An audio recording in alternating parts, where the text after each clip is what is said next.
enjoy hearing Scott's perspective. He follows a lot of folks who are based in common sense and sound foundation perspective. So we'll get Scott's take on week over week. We've had a lot of national data out. Local market, more protected undoubtedly from what we're seeing nationally. So give the show a like and a share. We'll get rocking and rolling in about 20 seconds here on every social media platform known to mankind. I see some, I see a couple DMs for Scott already. One on Twitter and one on LinkedIn.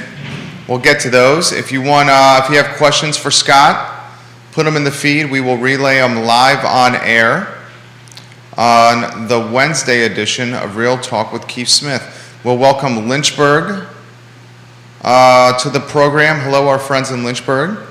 Crozet in the house. Ivy in the house. Richmond, welcome to the program. Hello, Charlottesville, per usual.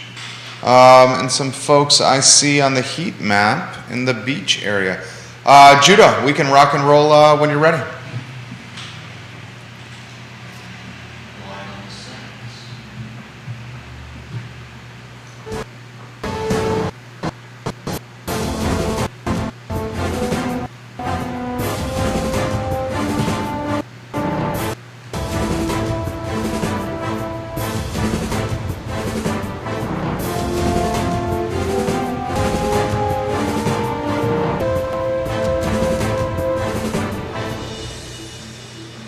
Guys, good Wednesday morning. I'm Jerry Miller, and welcome to Real Talk with Keith Smith. Thank you kindly for joining us. We are live in downtown Charlottesville, our studio in the Macklin building, our audience Central Virginia-wide, Commonwealth-wide, country-wide, and worldwide on the I Love Seville Network. The show presented on a Wednesday by Ross Mortgage and Scott Morris. The guy, smart man, knows what he's talking about. Keith Smith on his way from a car board meeting will be here in a matter of minutes. Judah, let's go to the two-shot. Judah Whitcower is our director. If you want to use the studio camera, that'd be great as well. We appreciate you considerably, Judah, here on the talk show. Scott, good morning, my friend. Hey, good morning, Jerry. What's going on, dude? It's going well. A week over week, my friend, what have you been following? So week over week, what we're seeing is the Fed there's a Jackson Hole meeting this week, which is kind of like an extra Fed meeting, and everyone's projected to see a more hawkish Fed, saying that they're going to continue on the rise in interest rates, and we're seeing the bond market react negatively to that, and more importantly, we're seeing the mortgage-backed security market react even more negatively, because I think they actually have bought into the fact that things are going up, and there's going with what Ford just did with the 3,000 executives and contractors they're letting go. The jobless numbers across the board are going to have a negative impact on foreclosures potentially. So there's some tightening on the mortgage end, so we're going to see some higher rates. So right in line with when you see a bunch of Facebook posts about rates are at, hey everybody, rates are super, super low, and then by the time that's posted, the whole world shifts. That was a good first take. Juan Saraminto, welcome to the program. Questions and comments for Scott, put them in the feed. I'll relay them live on air. I have two in the can for Scott already waiting. I'm going to get to some questions that I have first. John Blair and Stanton, hello, welcome to the program. You bring up the jobs and you bring up the layoffs and you bring up the contractions. I mean, Apple's letting go of recruiters who do hiring. I'm starting to worry about that a little bit. Can we go down that hole?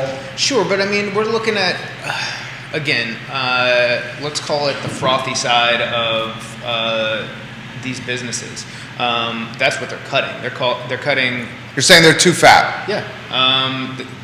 Where there was all this money out there, so they could afford to like pack on and try to take the extra scoop of the ice cream. But now they know that there are tightening conditions coming, and to deal with that, they're going to execute to make themselves more streamlined going forward. First time I've heard, especially early in the show, in kind of an opening take, the foreclosure word. You see an upticking there? There's certainly starting to be more activity, but we're not there yet. And I think part of what we're seeing is before there's more loans laid out there, the investors are starting to hedge against that. I think that's what we're beginning to see.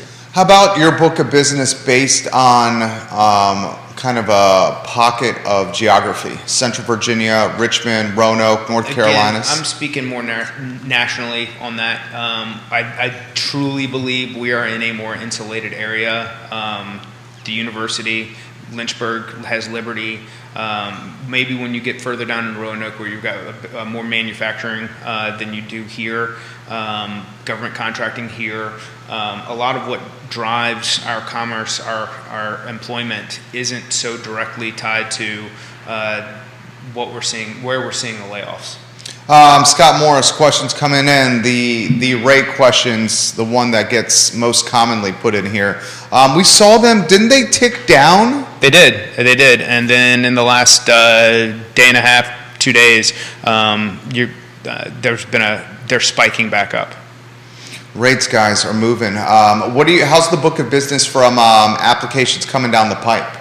Applications have been steady. It's about getting people under contract. Still the problem, at least in this area, Richmond, Northern Virginia, Roanoke, is still very competitive, and a lot of the same things. So we're starting to see more days on market, but a lot of that's coming from properties that either have a ton of deferred maintenance and need a lot of love, and somebody, they think they're interested in it until they get there and they're like, sheesh, this is a lot of work, or properties that people had maybe unrealistic expectations for. They're priced a little higher than they should be, so there's not the level of interest or activity. So those you're seeing run 30, 45, 60 days on market, but if it's a prime property and it's priced right by the seller agent, then a listing agent, you're going to be it's under contract in less than a week. So that's where you're seeing that average of 10 days come from. It's not coming from the prime property is gone in less than 5 days. Your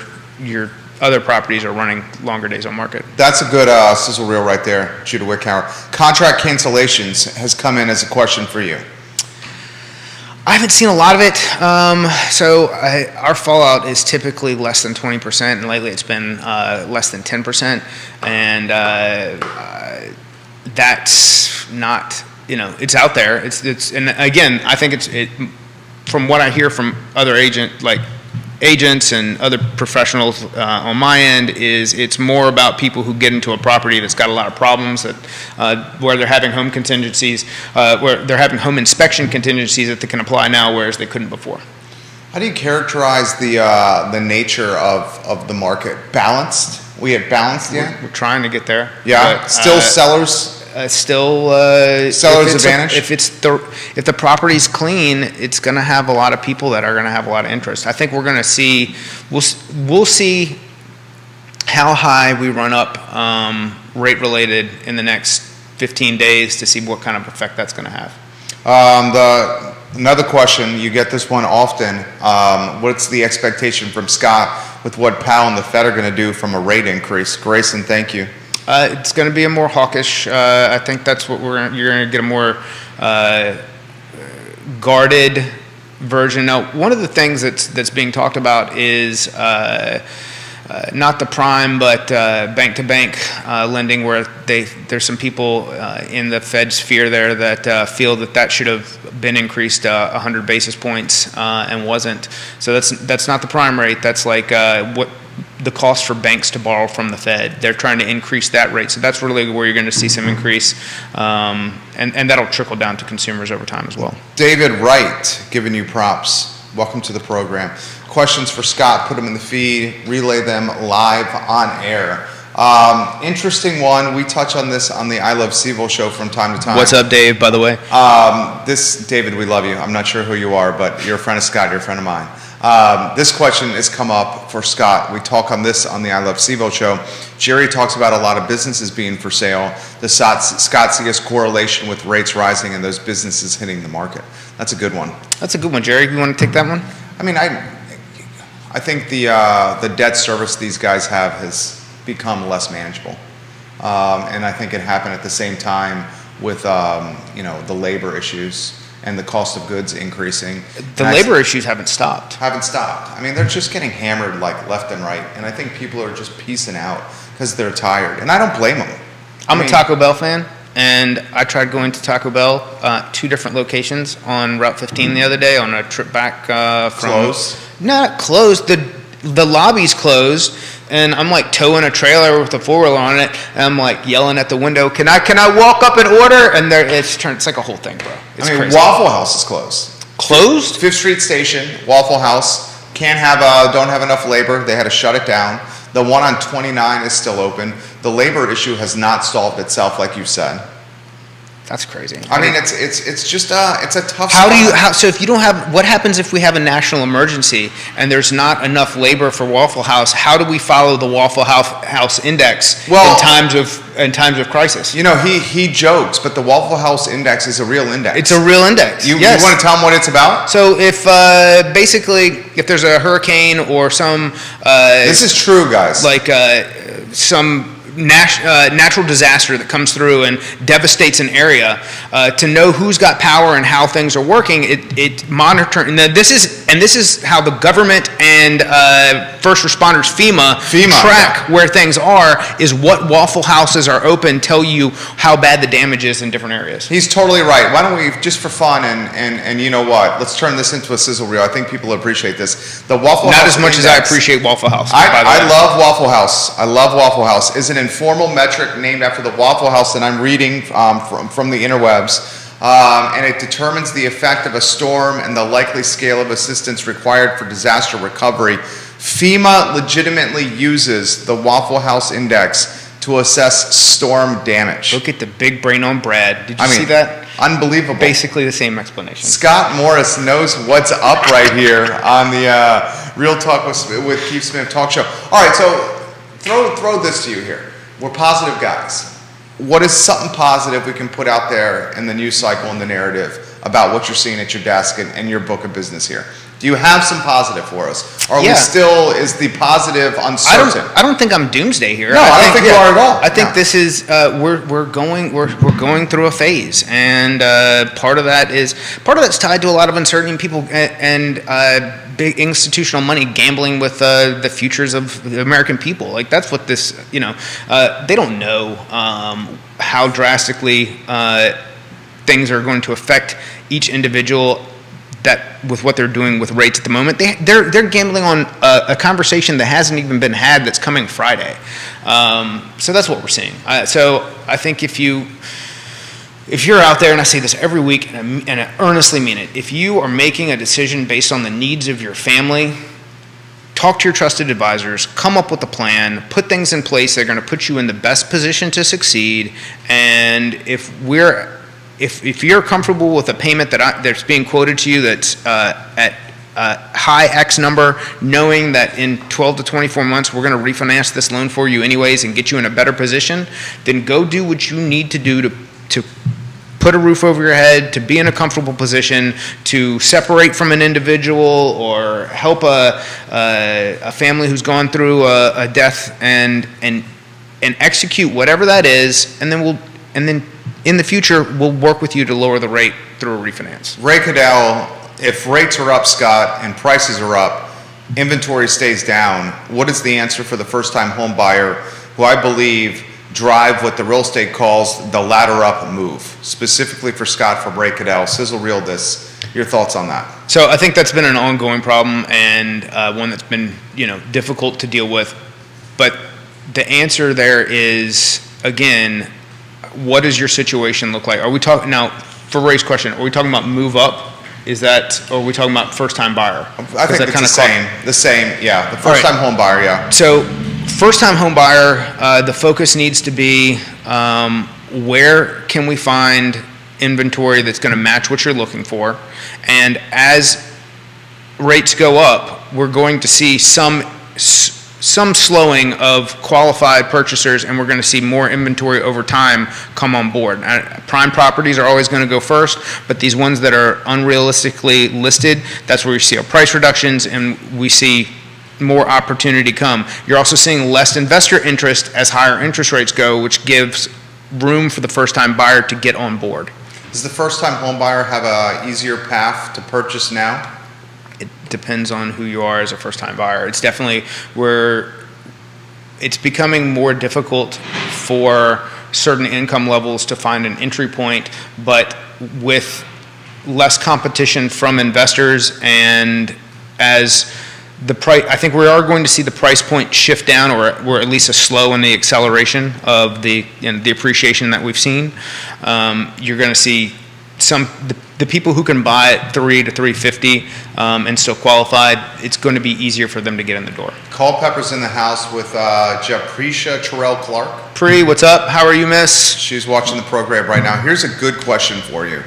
This is from Lauren watching the show. And she says he talks about refinancing as rates go down and getting in a house now. How easy is it to refinance, and what's the time of window that you should wait before refinancing it to make it worth your time and money? I mean, you probably want to be in the house for 6 to 7 months at least before you refinance. But that's not to say that that's not like a rule. And depending on the loan program as well, there's a lot. So if you're a veteran and you're VA, you're going to have the opportunity to use something called an EARL, which is an interest rate refinance loan. That's a limited documentation, assuming that you've been making your payments. That we can go in and lower the rate. It's a faster, easier transaction. If you're somebody who was credit challenged going in, and maybe you purchased FHA, and then we could switch you to conventional as your credit situation is improved, and get you lower mortgage insurance and better terms. You'd have even a lower payment at a lower rate than you were originally at to begin with. Well said. Are buy downs, Ray, and graduated payment products in our near future, Scott? So they're already out there. The only way that they explain what that means. So it's a little gimmicky, and the reason that I say that is the people who go into them are almost certainly going to refi that loan no matter what. And what makes them gimmicky is to make them really beneficial. You're using a lender credit, a seller credit. You're using money from the seller that you want to get in anyways to apply to those points for these buy down programs. But if you were to go in at the best rate that you could possibly qualify for and just get a reduction in the price, you're about break even either way. So you could save $10,000, or you could get the seller to, if they're given the concession of $10,000, apply it in that direction. There's a lot of takes on this. I looked through different mortgage groups and boards and conversations. I think it's gimmicky. It's out there. It can make people feel good. It's a marketing tool more than anything else. This is a good question for you. Are the closing costs the same for the families that are refinancing after locking in a higher rate and then dropping to a lower rate? Are the same closing costs as what they had at closing for the first time? You're going to be. It's a little bit lower. It's we use 3% as a guideline, and you're probably going to be closer to 2.5%, depending on your situation. There's a lot of things that can affect that. Very nice.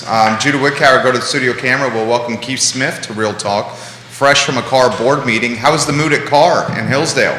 It was a very productive meeting. It's budget season for cars, so lots of numbers, lots of stuff to do that. So it was there's a lot of treasurer conversation. So it was good. But this is the time of the year that we set next year's budgets and dues and stuff like that. How's so agents now watching on the program? Hey. How was the temperature with sales slowing? So none of that came up. This Okay. was very numbers oriented meeting, right? We're trying to set budgets for next year. So that's really what we were tackling. The jurisdiction's already done it, right? They've done that already. So CAR is a for-profit, so their budgets get set at the end of the year for next year. So we're starting the budget process, which is always exciting. Yay! What? I know, budget time. Good night. What data are you watching, man? A lot of data's hit in the last 2 or 3 days. Yeah, the data I've been hitting is my phone's been ringing off the hook. So we've been extremely busy, particularly with listings. I think we got 3 or 4 more listings coming on, which is great news. But yeah, I We talked about this on Monday, and maybe Scott is starting to see this, and maybe since I'm late, this may have already came up. But I'm starting to see the emotional part of this starting to stabilize, right? Sellers are starting to realize, hey, I can put my house on the market because maybe I can buy something, right? So that's a lot of the conversation we've been having with sellers. And then buyers, instead of competing against 1,000 other people, it's maybe one or two, and there seems to be a little bit of, normalcy. That's the right choice. What are you seeing, Scott? You agree? Same, yeah. But again, I think that can be property dependent.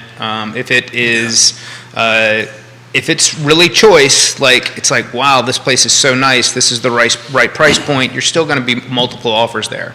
If it's a little, if you've got somebody who's sticking it to the top of the board and hoping that they've got some interest, or if it has some deferred maintenance issues, the roof, if there's anything that can kind of make it not so.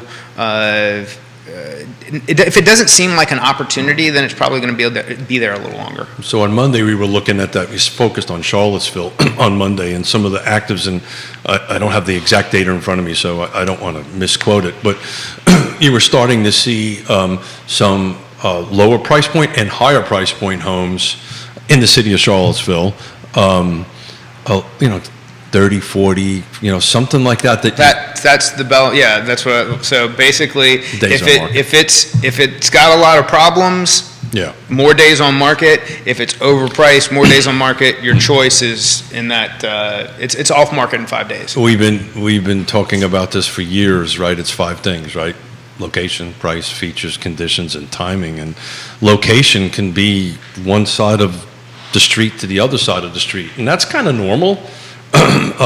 Features and conditions are really impacting it a lot right now. The conditions, so when we look at these, what we're not seeing, or at least we're seeing less of, and this is indicative of that, is some of these things, we saw some real just POS properties that were scooped up by investors right away.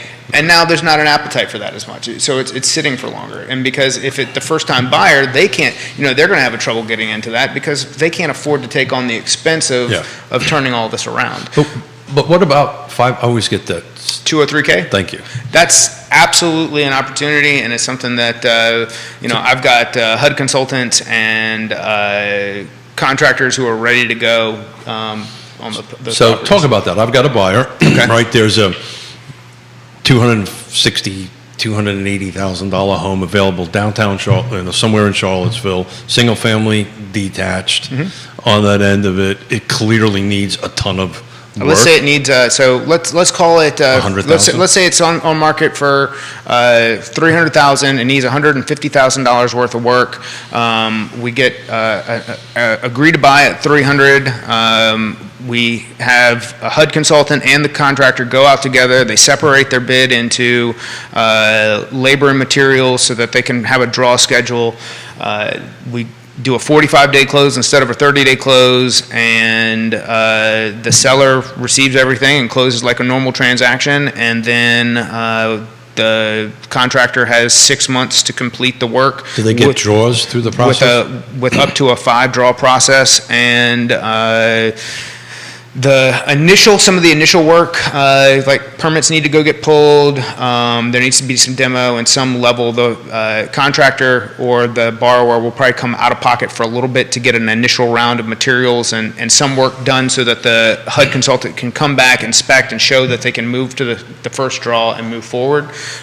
They can get an extension on the 6 months for the work if they run into like they supply can't get chain. stuff? Yes, like they can't. Now, that's a problem that we're starting to see come into correct. Home Depot, for example, has a 2.5 million square foot warehouse that they've built in Arizona, and what they have found, or what they're seeing, is that they over-ordered for all of this demand, and you're starting to see that demand shrink a little bit. So some of those supply chain problems when it comes to appliances and some of these other items are starting to ease and go away. That's showing inflation's peaked. That's a sign of inflation peaking. And oftentimes they crap out housing first by raising the rates, and then everything associated with housing the appliances, the labor, all that other stuff starts to pick up and starts gaining momentum again. That was done intentionally. That was done intentionally. The appliances are coming back now. Yeah. In the big box stores. But It was done intentionally. you need to get it delivered the last mile. And this goes back to the labor shortage that we're still facing. Yeah, that's true. That's true right there. Now I have a closing that we did that was part of a home shield home warranty program, and it's just a simple repair on a dishwasher that we're 3 months still trying to get a repair person in there. It's one of these home. Dude, I got a Samsung refrigerator that stopped, like, it still freezes, but the top stopped being cool. And I called a repair guy and literally over the phone basically said, look, if it's a Samsung, he's like, dude, I'll come out and fix it. It's going to be broken again in 5 weeks. Just go buy another. Just like stay away from the brand. It's trash. Yeah. It's like, he's like, I can come charge you the money, but just. You appreciated that, though. Oh, right? 1,000%. Like, right. That's how, yeah. I want that kind of business. I want the frankness in every transaction to be like that. So I was excited today talking to you about this 203 program because looking up was available in Charlottesville. One can get excited, right? Because you see, there's a couple of $300,000 or $300,000 under single family detached. They're all small, by the way, 800 square feet, that kind of thing. But I was excited about talking to you about that because if I have a first-time home buyer that wants to do this and has the runway to do it, time to do it, what does that process look like? So thank you for talking. So Ray, he asked you those questions, and the reason he's bringing it up is because he's a guy that sold real estate at 17 plus rates.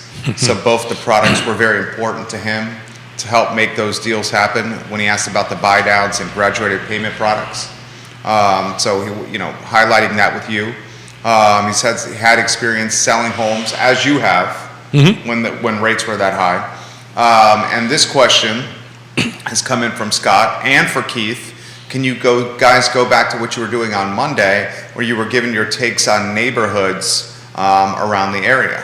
I think people enjoyed that quite a bit. They enjoyed that. I don't have my laptop in front of me, so that's the struggle. But I can do that while you guys chat. I can go fire up my laptop. No, that's okay. We can save that for another show. We'll do that. We'll do that on Friday. We got Segura coming in on Friday. Tad on Friday. Tad on Friday to do that. But we'll save that for next Monday. Okay. So talk to us about the board of directors. Talk to us about Carr. Talk to us about the agents there. Yeah. I was hyping you guys up yesterday. I think people realize why RP's having success. Yeah, they've heard you've had success. Thank you. Yeah, so I can't talk too much, right? Because there's an agreement that we all have that we can't talk about that. So basically, unfortunately, the mood today was all about numbers, right? It was all about, okay, what is our budget going to be? Our treasurer reported in what our dues are going to be. I can assure you, there was budgeting in that to gain less real estate agents in 2023. So we the treasurer and the folks managing the budget has put that in there. So, that's a reasonable expectation. So I think the question you're trying to ask me is everybody thinking, shift, right? Yeah. And they all are. That's what I'm thinking. Everybody's thinking, shift. I think everybody in the industry has got that memo from some time ago. But I didn't hear any panic. I think it's something we talk about all the time. I think normalcy is good, balance is good. So I think there was a lot of that conversation around the table, but we were really focused on reviewing line item by line item of budget. So it was long and not too exciting. How about your listing appointments? Yeah, we're doing great. Let me rephrase that. Mrs. Smith is doing great. You guys are always doing well. Yeah, we're doing great. We got listing appointments. At least the sellers we're talking to, they rely on us as trusted advisors to get the market number right? So you'll see if you track our listings, very rarely do we do a price reduction, right? Very rarely, unless we made a pretty large mistake. But generally, we will sit down and have a conversation with the seller and bring our expertise to the table. And 9 times out of 10, they'll listen to us. Nobody wants an overpriced listing. The seller doesn't want it. The market doesn't want it. then you have to have this uncomfortable conversation. A shout out to Michael Guthrie. One of the lines I learned from him that we do in a listing appointment, do I have permission to be honest with you? And I'd rather disappoint you now at this is what I think the market is than have to come back and really disappoint you once we're listed and say, look, the market is telling us we're overpriced. Are you seeing contract cancellations? Not us, no. Okay. And then price. That's more a new construction thing, to be honest with you. And how about price adjustments? And I know not you guys, but Yeah, so we talked about that on Monday. I think it did a week over week of 2 months ago versus that. There was actually there's a reduction in the last 7 days versus that same 7 days 2 months ago of the number of price changes. So again, I think the sellers are getting it. Real estate agents are bringing the information to the sellers on the end of it. But I'll tell you, we just did a contract yesterday, I believe it was, and we won multiple offer. Nice. We won it because we didn't put seller concessions in the contract. The other ones that we lost against had seller concessions in it. Are you seeing a lot of seller concessions coming in? So we're getting it approved. We're seeing more seller concessions in contracts than we did, for the previous 2 years. But at the same time, to speak to the strongest contract, and that's what I offer, and that's what I talk to a lot of buyers about is, look, if you can do this, this is what's going to be your most successful route. Yeah. So it was a learning session because we needed to talk to the buyer. It's actually cash, right, from our end of it. Cash deals do have seller concessions. So part of the reason we actually were competing against other cash offers, but they were doing seller concessions for whatever reason on that end of it. And I had to explain to the buyer that you realize you're offering this less, right? That took some time to explain to the buyer, and then they finally got it. So. Are you seeing a lot of how many home sale inspections completely back? Oh yeah, totally. 100%. 100% back. Are you seeing the seller possessions completely gone? We have not seen that. Completely gone is a pretty. So not that common. Let's say not. That's a better choice. Not that common. I don't know. I'm still seeing. It's a price point thing too, right? So it's a price. So higher end price points, I'm seeing it, and I've seen some other reasons for it, but a lot of it also is if that person selling is trying to go out and have a successful offer on the other end, they want some more time in the house in order to do that. So yeah, I'm seeing it on the buy side where I'm having to go, hey, look, we need to adjust the closing date or whatever to keep it inside of 60 days so that we can be compliant to do this and do that. But ultimately, I'm still seeing it in contracts. What about domino deals? Great question. I don't hear about it unless I hear, oops, hey, it's there's a problem here, there's a problem there. Can you help solve this? That sort of thing. So I usually don't know about it until after the fact. So we're seeing that uptick a little bit, which to me is really a good thing. So that means that sellers are trying to sell their houses and buy, right? Yeah. But it becomes a skill thing, and it's pretty tricky to go ahead and navigate that because not only am I closing Jerry's home, I got to see how Scott's home is doing in some other state or some other jurisdiction on that, because if you fail, right, so it impacts that. I hear more like, so Joe and Jane are buying Sally and John's house. Joe and Jane no longer qualify, so the agent that I'm working with is telling their agent, hey, I want these people talking to Scott to see if he can fix the problem or if there's what the problem really is. That's where things kind of come back to me, so I don't usually know until there's something else going on. Well, and you made the allusion on Monday that there's a lot more of that happening, and in some ways it's not necessarily a bad thing for guys like you that are talented and it's experienced. Opportunistic, yeah, and you've been there. I mean, but when you know what hits the fan, you want experience navigating the so you know what. What I have seen is, I just had a conversation, this is 2 weekends ago, where there was a problem, but the problem should have been identified like day 5. Yeah. and it got dragged out all the way until like days before closing, and then it's like then the domino effect starts, and how does that get solved? And which is a benefit if you have then a buyer that is working where we've done everything on our end, and we're like, okay, well, we can go in and close this in 15 days. So and you get an extension of the contract. Yeah. So we'll take over. And you look like a superhero. Right. And then next thing you know, you're getting business from it. That's the goal. Yeah. Right. And that's why these guys are going to do well, or they are doing well. So no longer qualified.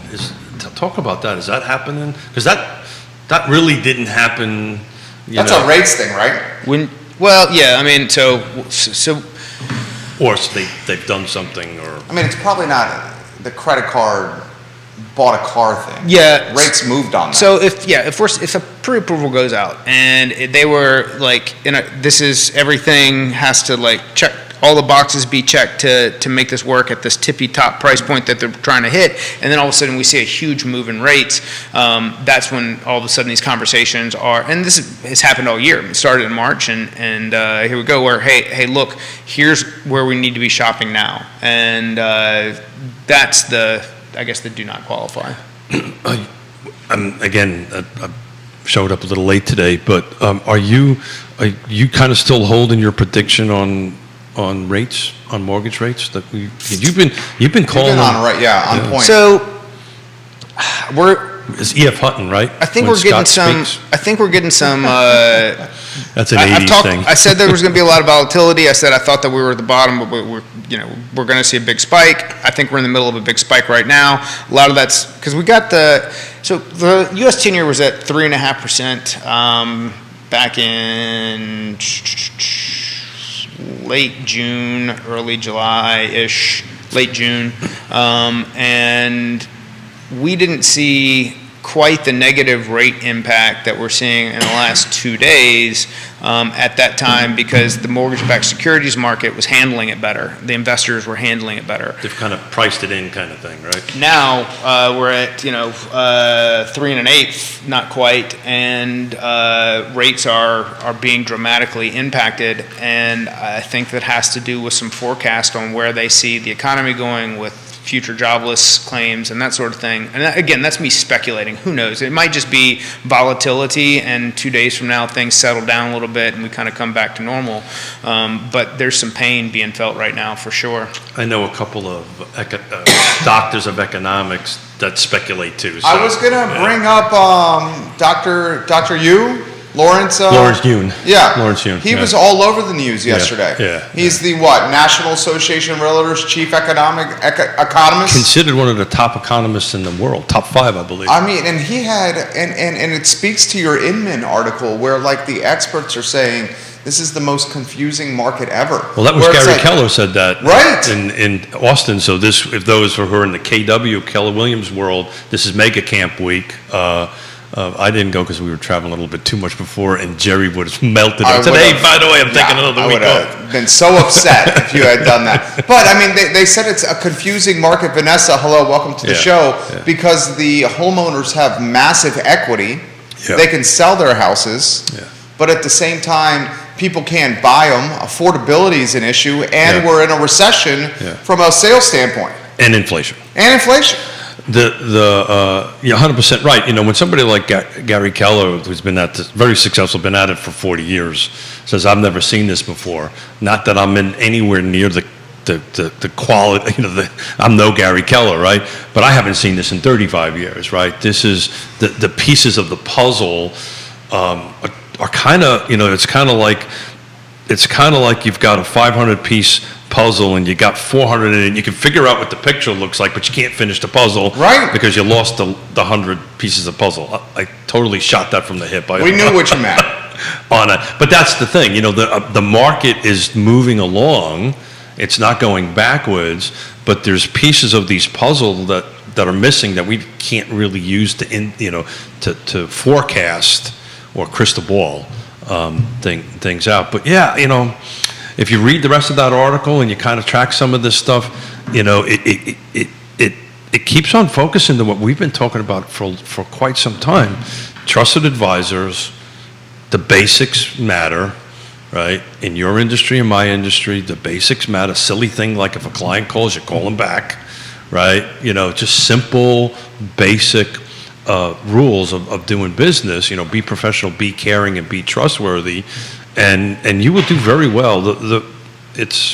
What did we look at last year? I think we looked at Charlottesville last 2 months versus 2 months the year before. We were 10% up in value. Maybe it might shake out around 8% at the end of the year. It's still 8%. Still a lot of money. It's a pretty decent increase. What do you think there, Scott? So specifically to the homeowners who have a lot of equity, I think the targeted point is those in townhomes who didn't downsize or are looking to move up. There's a lot of opportunity there. Someone in a more rural area who wants to become closer to town, who's been in the house for 3 to 5 years, I think those are your most qualified buyers or sellers than buyers, because they're going to be bringing the cash ability to make a good, strong offer, even though they're home sale contingent. And as we see more days on market, we see more home sale contingent offers being accepted. I think which leads to the domino effect, but I think there's a lot of opportunity there. We talked about on Monday this thing that scared me. About folks using their homes now again as piggyback. He put it on our radar first. Scott did. Are we seeing that pick up a because little? Because of the solicitations coming nonstop. Oh, better believe it. And that scares the heck out of me. Well, that was I brought it up as far as that scare. I think that's the next domino in an economic collapse. Is you have all of this equity, you have these non-traditional mortgage companies, the Rockets and others of the world that go in and they offer a product to tap into that because people are starting to run more credit card debt. They don't care. It's the reason you want to use a trusted advisor, the reason you want to actually talk to a live person. And like as Scott. they drain that equity, 5 years from now, people who no longer have a parachute and have gotten themselves back in the same trouble that they used the HELOC to get out of, you're going to see that's where I see the first domino fall. Yeah, I'll get myself into trouble, what I'm about ready to say. I think you should not be allowed to go to get a HELOC and take I know this is not popular, take $100,000 out there to go buy a $100,000 boat. If you want to take $100,000 to increase the value of your real property. Well, you could take a HELOC. I know that. And pay off your credit cards. That's not a bad thing. That's not a bad thing. The bad thing is, to Scott's point, if you then get the credit cards backed up. Yeah. But there's nothing wrong with refinancing to pay off some I'm talking about going out and buying a brand new So Porsche. the boat rule is if you cannot afford 2 boats, you shouldn't buy 1 boat. I thought the boat rule was Are we talking about my boat again? I'm talking about, You called me up the other day. I thought the boat rule was always be a friend with someone who owns a boat and don't own a boat yourself. Well, that's that's Isn't fine. that the boat rule? That's one of He them. called me yesterday. Keith has a boat. He called me yesterday and he goes, "Hey, I heard you're not using your boat so much." Did you use the boat? Oh, did you buy the boat? No. We Just taking temperature, man. Okay, there He you was go. taking temperature. Everything is for He was sale taking temperature. in the studio at this He was network over taking here. temperature. And Yona would say, "Sell the damn boat." The good news, I don't think she's listening. She would say, "Sell the boat." Keith's not going to sell the boat. You would never sell that boat. You know what? To be honest with you, I haven't used it in 2 years, so You should sell it to the man. I should sell it. Sell it to the man. But we're not He'll take you out. We're not going to sell it because I have unrealistic expectations that I'm actually going to use it next year. You may.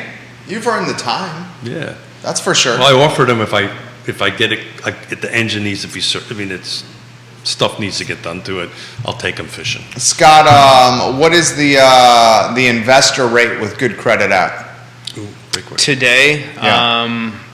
I'm going to say 7.5%. Wow. That's off the top of my head. I haven't actually checked pricing, but And I know 20%. And 20% down. Yeah. 20% down, 7.5%. That's why you're not seeing these 260. It might not be quite that high, but it is. I saw a ton of boards yesterday, just other people's pricing, and at or near 7.25. 7.25 is probably close. What's the threshold where the investors just going straight cash and saying straight cash, homie? You got to look at Randy Moss. Who else. Who these investors are. Look at the number of people. Look at all the marketing and the agents and everything who have said, let's talk to you about this great opportunity. And I'm not here to bash that, but I am saying that the people who are borrowing to get in the game have a more difficult time making that property cash flow at this point. Yeah, for sure. Yeah. Well, that's what we talked about a couple of shows ago. I think Johnny Arnalis chimed in. Yeah, he said the numbers didn't make sense. The numbers just don't make sense. It's just, which is why you're seeing, again, more these properties with a lot of deferred maintenance, more problems, sit for longer because they're not, the cash investor isn't going in and just scooping them up and trying to turn and flip them because they know that what they're going to have to try to get out of it for, trying to make it make sense is the problem right now. To an example for that, I know a couple of folks that actually bought flips, quote unquote flips, about 8 months ago. Actually advised them against it, and decided to do it, decided to use their cash. And the problem is, from what they bought it for and what they needed to fix it up for, which always costs more than what you think it's going to cost, on the end of it, they've now priced themselves out of the market. And they're actually putting them into rentals. So this is why, and this is the traditional view on this, is if you can find something off market through a networking group or whatever, that's where your best deals are always going to come from the investor perspective, rather than something that. That's why you see our boy Kyle Miller hustling on social. He does a great job. Respect to his game. Yeah, I mean, he hustles. I respect his spirit. He's always trying to move in shape. But the difference between these folks that I advised against and Kyle Miller.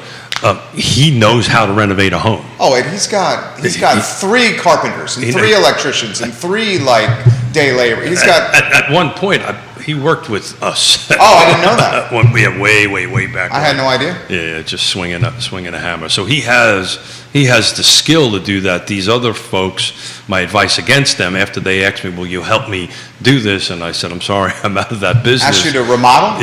Yeah. Like, I said, I can refer you to ISC. I can tell you what to do. I can tell you who to call. I can tell you who to call.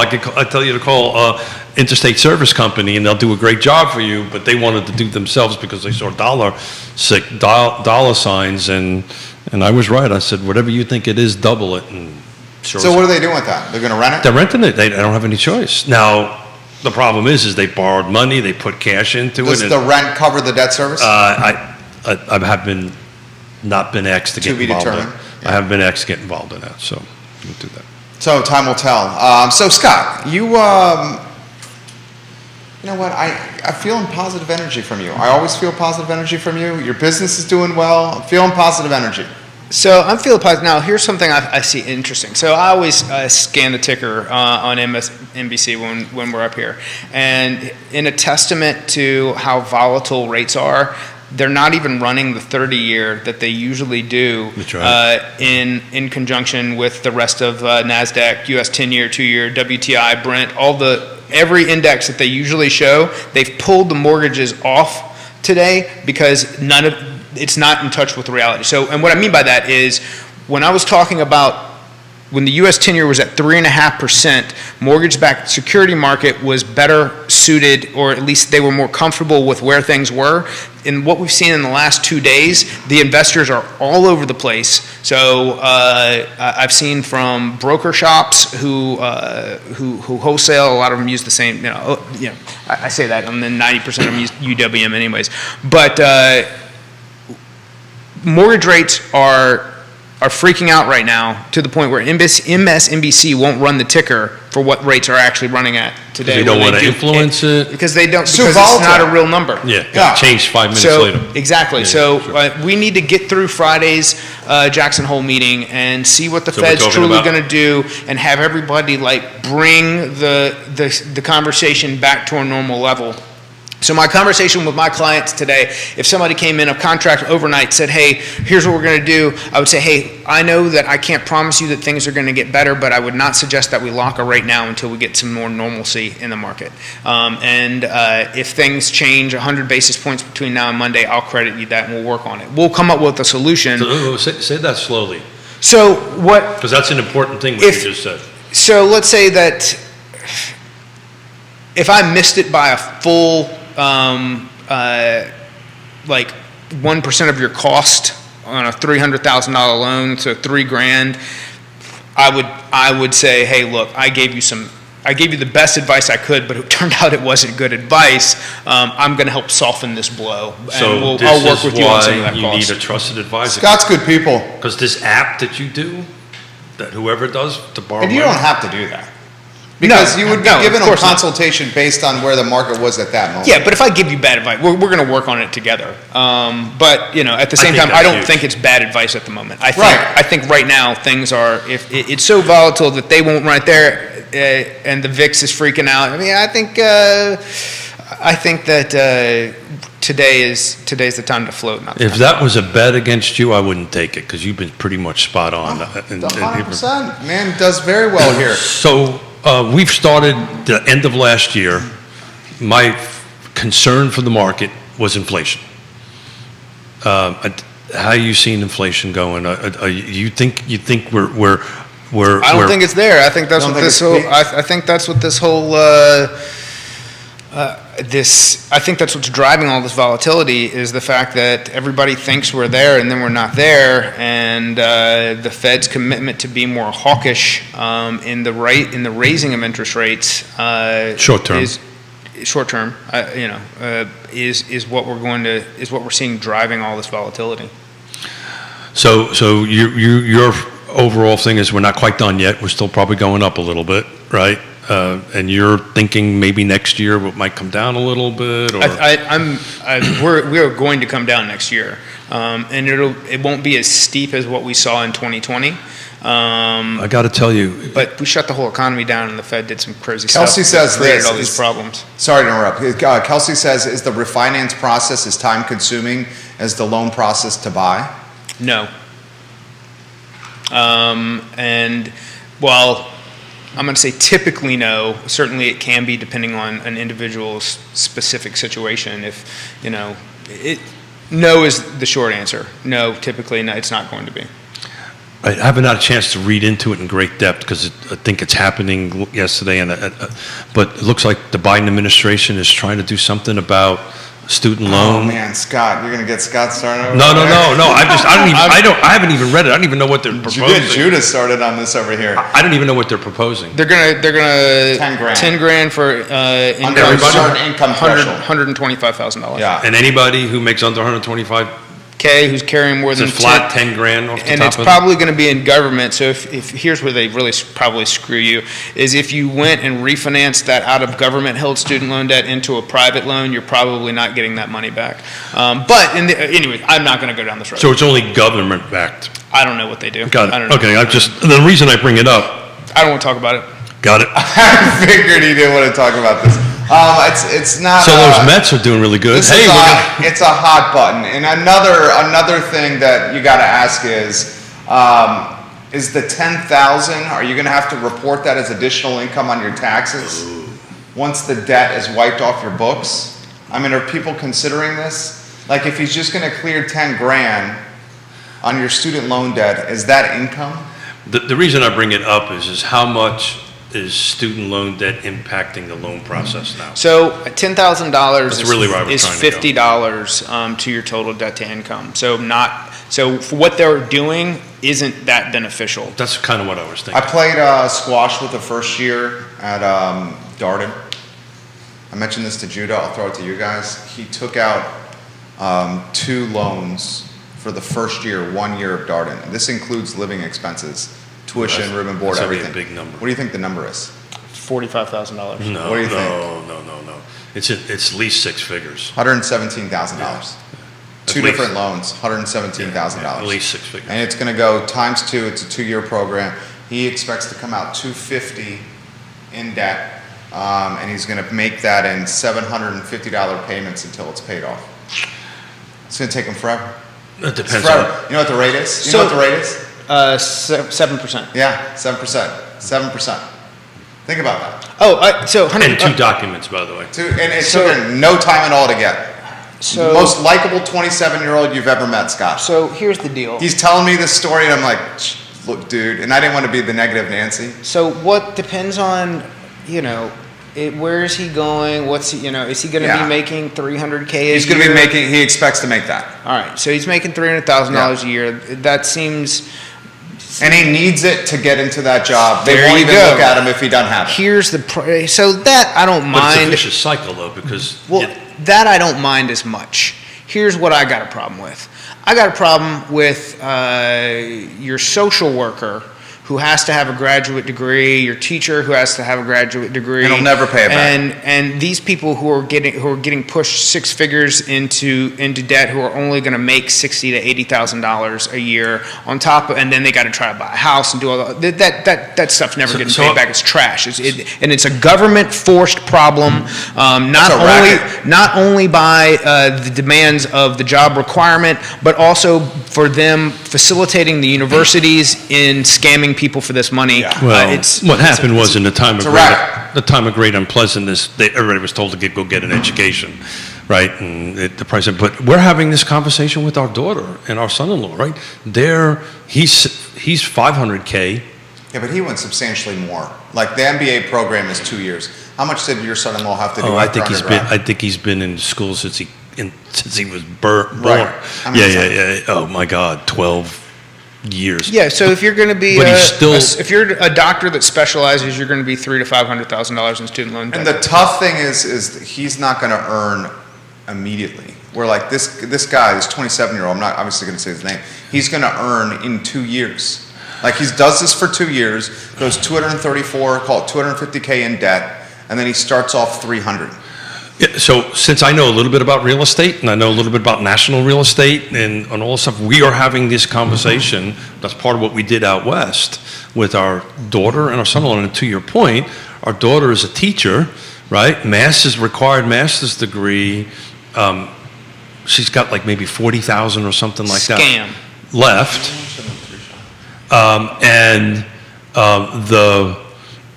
The reality of it is they're going to come out of where they are, with nearly 6 figures, nearly 600 grand in debt. And the conversation we're having about we're looking where they're going to go is where can they get the most money, and the cost of housing is the least, the cost of living is the least, so they can start eating that away. Where if you're saying where they have the highest earning potential, the cost of living is the greatest, lowest. No, they're trying to thread the highest needle. earning potential is the highest cost of living. Highest earning, lowest cost of living. Where is that? Where I understand that, but if you go to the highest earning potential areas, your cost of living is typically the highest. And you're just chasing. You're chasing it. You're not catching Right, up. So what we're having, trusted advisor conversations is looking at a 3, 4, 5 year stopgap, where you can get as much money as you can, but your cost of living is here, so you can start eating away at this $600,000 because it just the nut. Oh yeah, it's 5. I rounded it up. It's 5 and it's 540 to be exact, somewhere around there. Paul McCarter 100% agrees with Scott's take on the racket pushing higher education or pushing expensive degrees that don't translate to ROI. Well, you never used to need that in teaching, right? You never needed a master's degree. You just needed a basic. I think, Paul, your wife is a counselor, right? I believe she's a counselor. She says there's so many professions. He says there's so many professions where the degree doesn't make you better at the job, but it's forced upon you. That's what your point was. I'll soapbox this thing till for another hour and 20 minutes. But part of it is they enabled these universities to go out and have the endowments that they have, be these huge property owners. The University of Texas is about to overtake Harvard for being the richest university in America. Why? Because they purchased oil fields, and they're still enabled by government money to go in and charge what they charge as far as tuition and boarding goes, and it's an absolute Well, take it- 100% and all this discussion. scam. We'll do it locally. We'll do it locally. The I was trying not to bash the University of Virginia, but Yeah. they deserve it just as much as everybody else. they're purchasing land left and right and not paying taxes on it. Scam. Well, that's half. That's maybe yes, maybe no. Yes, it depends if the foundation. Yeah. The foundation is buying it, they're paying taxes for it. The university is buying it, then they are not. They're not. They're And And that's you, something. And a you lot don't of think their- you don't think one of the most prestigious law schools in the United States of America has basically backdoored and set up Oh, no every doubt. single Of thing course. that they can to protect them inside Look of this? at you. Of course. Scam. 100%. 100%. 100%. Okay, so how about the Mets, guys? I mean, I appreciate his passion. Yeah. It's something that needs to come out. Yeah. So, but they tend to move it from the university to the foundation. So they do pay taxes. And oh, by the way, when they move it to the foundation, they have to apply, they have zoning laws apply, so forth and so on. When it's owned by the university, which is the state. they don't. Scott's comments are resonating with a lot of people. A lot of people are agreeing here. Yancey is saying, if you want to make healthcare cheaper, make healthcare education cheaper. Oh, yeah. Which is true. I mean, if you're going to have doctors that are $600K in debt, Well, he's 5, but yeah. make It's healthcare education cheaper. yeah, That'll make yeah. healthcare cheaper. It's a I mean, there's a bit of an insurance problem as well that profits billions and billions of dollars and backs them denying people actual That's why I coverage. love what Mark Cuban's doing with that pharmacy idea, where he's only charging a 15% markup on the drugs. The Yeah. Mark Cuban pharmacy, it's brilliant. Cuban trying to flip the pharmacy model on its head, and Paul's wife is a social worker by trade, usually on the top of the list for the least profitable degree that's out Sure. there. So But she we're- makes a hugely positive impact, though. Paul. It's a passion. It's a Without doubt, passion. Without doubt. Yeah. God bless him. Yeah, exactly. But we're having this discussion, and guess what we need? Plumbers, electricians, HVAC. I mean, that's not going to happen anytime soon. And he did a sizzle reel that I got some feedback from at the dinner table. Sizzle reel that my wife watched of Scott's about subsidizing the small builder, and she's like, he's right. Yeah. The one that we just published a few days ago. So I don't see that problem being fixed anytime soon. No, That so we're 10 years behind the curve on having that problem even begin to be fixed. What I'm trying to make is compounded, right? So you have all these people going to school with all this huge debt. Plus, we don't have enough. You can't just pivot from that and say, I'm going to be a plumber or the plumber. Oh, It's just. Well, right, because and that goes back to the point taken inside of that, or part of the point taken inside of that reel is the people that come into these entry level skill trade positions, they don't show up with a plan. They weren't like, hey man, I've been to school to do this, because they're probably already connected to someone in some fashion who said, here, go do this. And Their here's uncle's a where- plumber. Their uncle's a plumber. Yeah. They get connected in. They walk in the door, no driver's license, no nothing, saying, hey, dude, I will be a hard worker, help me. And you're trying to hope that you can turn this person, that you can grow them into Sure. that skilled trade over time. So it becomes the small business owner's responsibility to then create, Raise them. I know I've been there, done that I know. with you. Yeah. I've been that delinquent. I understand. I know what it's like. Yeah, that whole foundation block story keeps running through my head. I was like, Good story. How about this is a I'm like, oh my God, how much more of that? have you- microcosm for the healthcare issues. Viagra is covered 100%, but insulin covered 50%. What's go. wrong with that picture? Oh yeah. Just put on the feed right Yeah, there. well, it's a family show, so we'll I mean, but it's a Oh, great yeah. call. Oh, It's yeah. a great call. You brought it today. What do you say to the folks that subsidizing always raises prices? Because that's being put on the feed. It depends on how you subsidize it, right? So in that take, I said this goes against everything I politically believe in. Yeah, 'cause and Scott's a I libertarian. don't disagree with the fact that subsidizing always raises prices, but I think it's worth a study to figure out where the raise potentially goes if the goal is to continue. If the goal is to continue to put out housing to keep inventory attainable at or near the bottom end.